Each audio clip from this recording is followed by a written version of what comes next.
इससे पहले जो हॉर्टिकल्चर के फादर हैं वो है Thomas Andrew, liberty and John.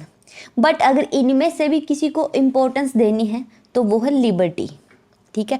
और इंडिया में हॉर्टिकल्चर के जो फादर हैं वो है एम.एच. मैरीगोवडा, ठीक है। और जो हॉर्टिकल्चर से रिलेटेड एक रेवोल्यूशन है जिसको बोलते हैं गोल्डन रेवोल्यूशन, यानी कि हर चीज़ को आपको रेवोल्यूशन में लाना, प्रोडक्शन इंक्रीज करना, तो हॉर्टिकल्चर से रिलेटेड क्या है, गोल्डन रेवोल्यूशन, ठीक है। हॉर्टिकल्चर फ्रूट का प्रोडक्शन ज़्यादा हो, तो इसके फादर जो माने जाते हैं इंडिया के वो है के.एल. चड्डा। और ऑफ कोर्स ये इंडिया का ही एक रेवोल्यूशन है, के.एल. चड्डा, जो अभी अभी जिनकी अभी डेथ हुई है 2025 में ही, तो अभी नो मोर हैं, बट ये फादर के.एल. चड्डा ही माने जाते हैं। देन जो अनदर ब्रांच है वो है फ्लोरिकल्चर।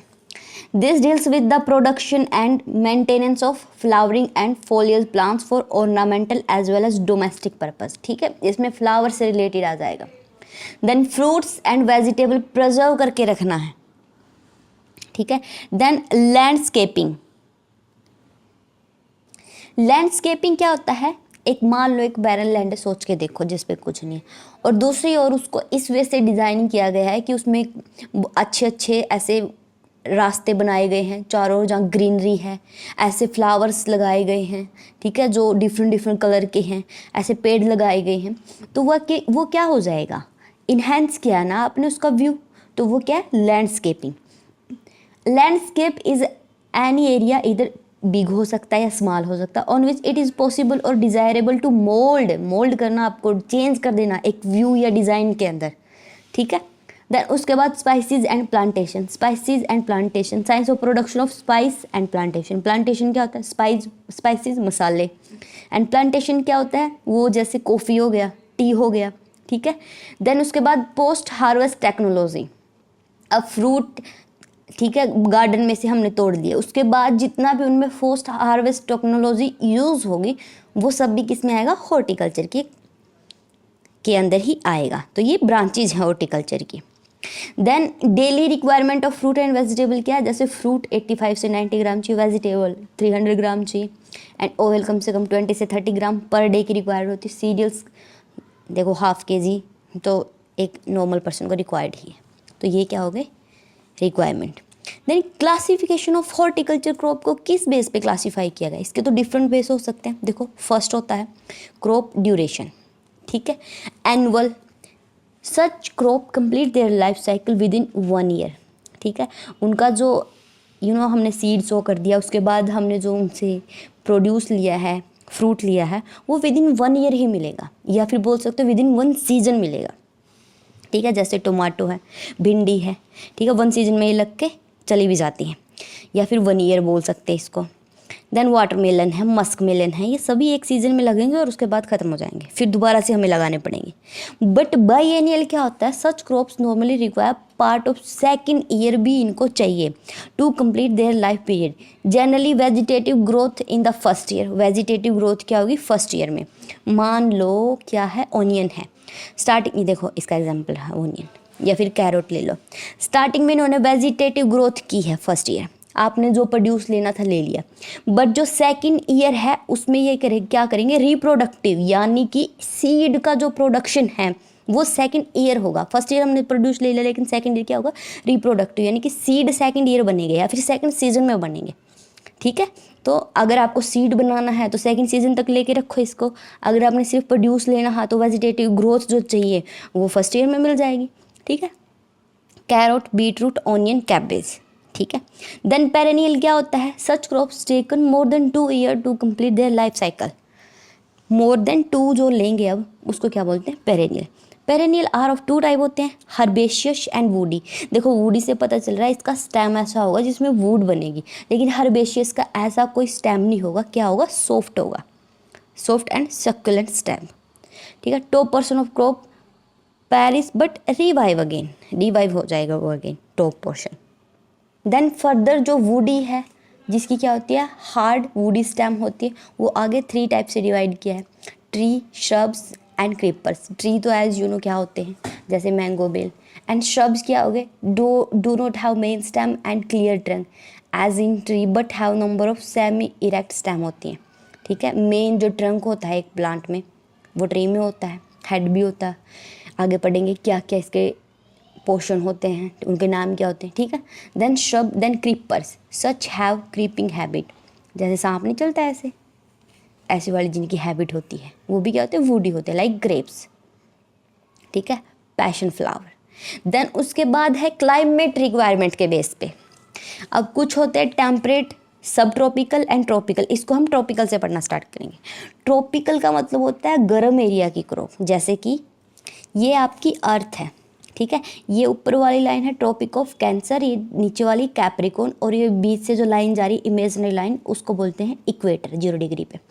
तो जो बात ये है कि जो सन की मूवमेंट होती है वो इस लाइन से इस लाइन पे रहेगी, यानी कि अगर सन इस लाइन से इस लाइन पे रहेगा, डायरेक्ट सोलर रेडिएशन इसी लाइन के बीच में मिलेगी, यानी कि यहाँ पे तो क्या हो जाएगा, गर्म एरिया।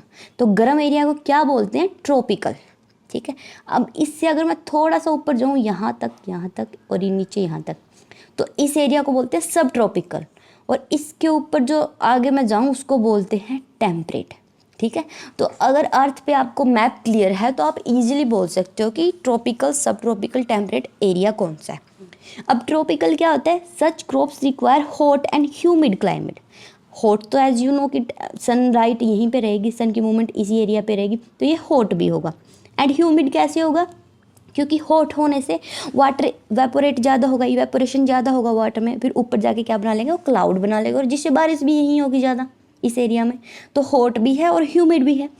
एंड एवरग्रीन, अब हर टाइम हर प्लांट को यहाँ वाटर मिल रहा है, कुछ वाटर अवेलेबल है, कुछ बारिश की फॉर्म में मिल जा रहा है, तो क्या होंगे, एवरग्रीन हो गए। ये अपनी लीव्स है वो शेड नहीं करेंगे, ट्रॉपिकल वाले रीजन।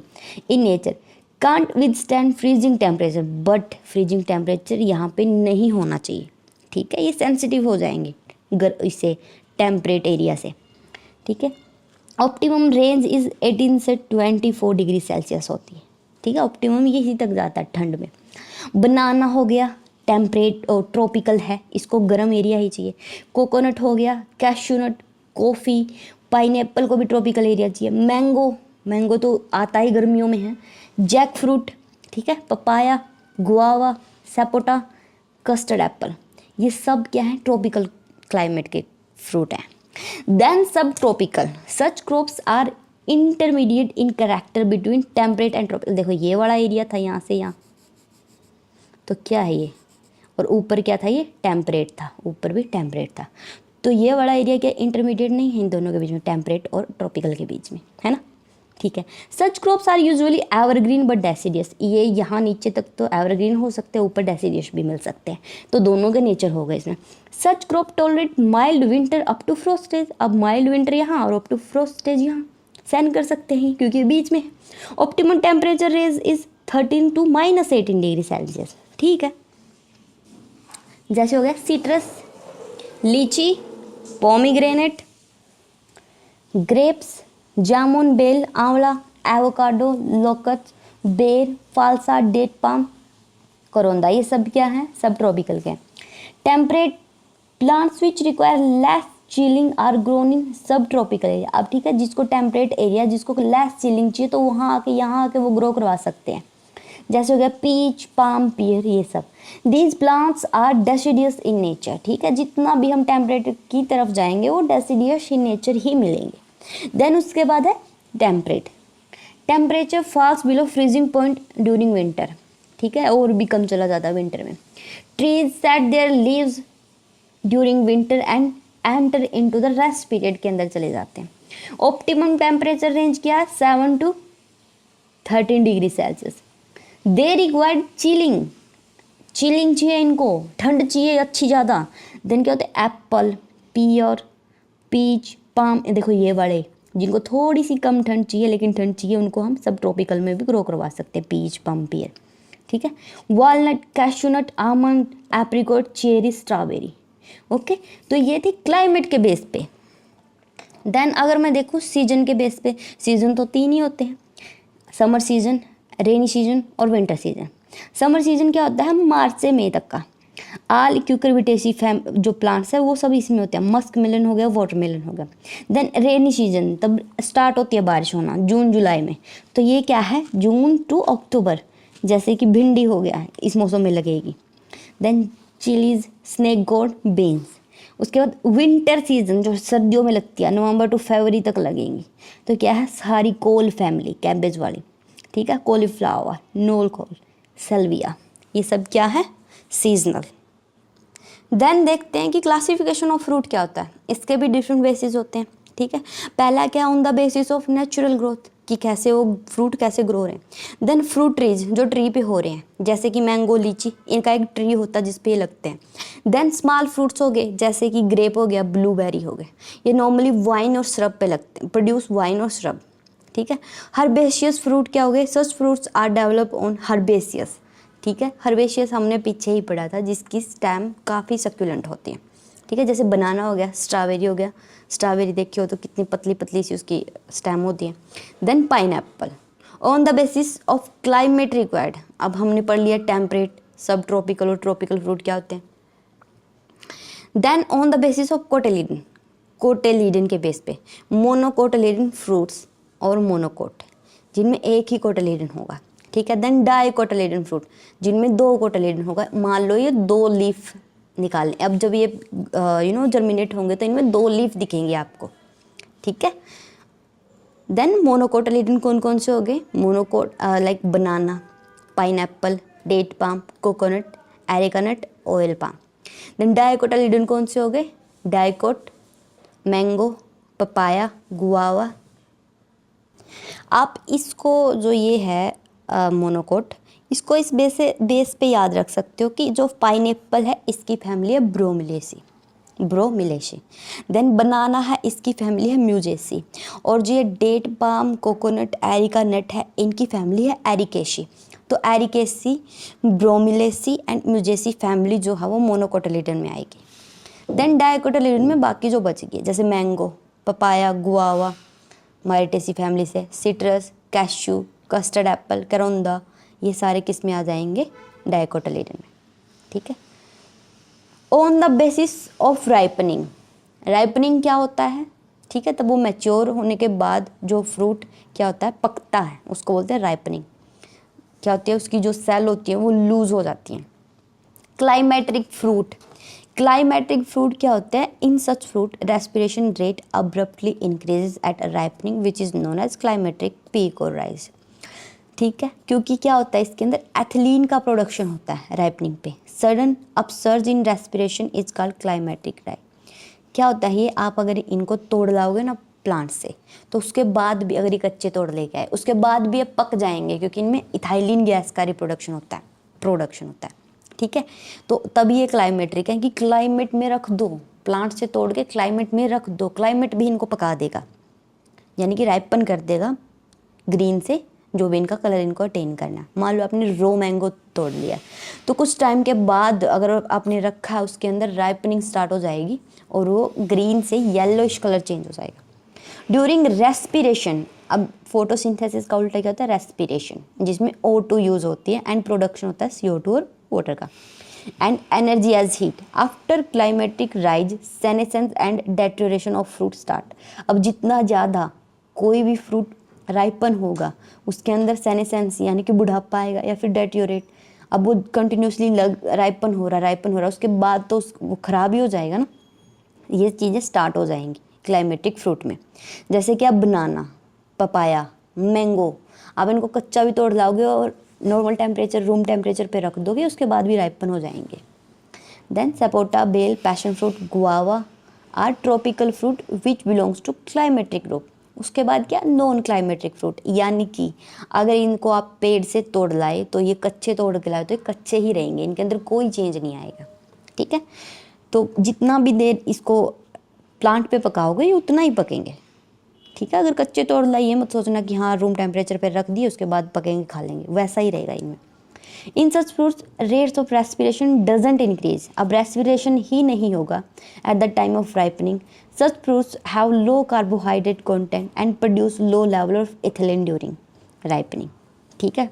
क्या है, कार्बोहाइड्रेट कंटेंट भी कम होता है। And are harvested at their ripening, और हार्वेस्ट ही तब करोगे तब इनमें राइपनिंग होगी, यानी कि ये पेड़ पे ही पकेंगे, तभी आप इसको तोड़ सकते हो।